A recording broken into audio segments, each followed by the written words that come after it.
Hi! It's been a while sa aking mga followers and of course supporters. So kung tinatanong nyo kung anong nangyari sa akin ng 29th birthday ko, ay ito po.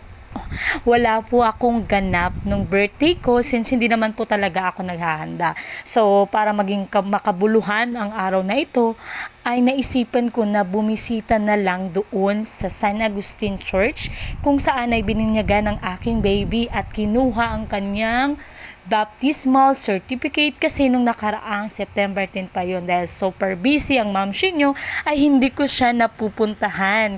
Kaya siguro ito na lang yung naging lakad ko sa araw At sa mga na yun. gustong pumunta po dito po sa Intramuros ay dalawin nyo din po ang San Agustin Church kasi napakagandang simbahan po ito.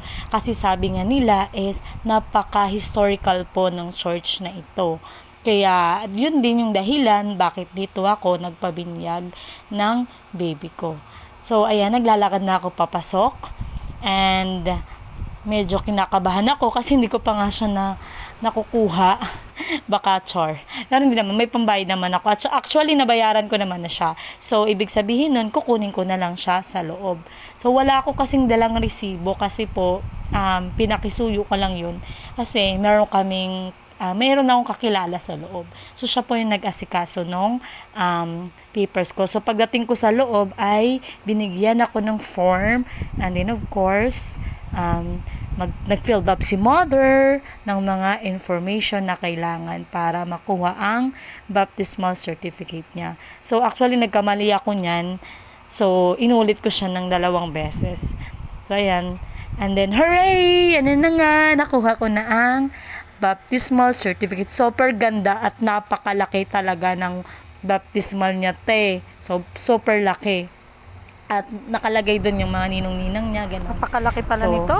yan, super ganda. So, plano ko siyang ipalaminate. And then, pagkatapos ko pumunta doon ay dumiretso na ako ng Tondo Church.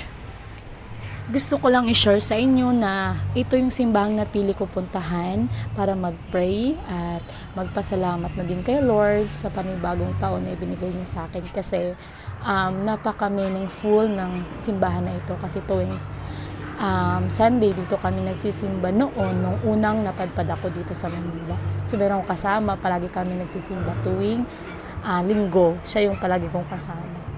So nag-alay lang ako ng kandila and then nagdasal na din, pasasalamat kay Lord na andito ako, mabot ako sa edad na to at syempre para sa pamilya ko and then sa mga blessings na natatanggap ko sa Kanya sa araw-araw, maliit man o malaki yung blessings na yun, ay ipinagpapasalamat ko pa din lalong-lalo na ngayong araw na ito.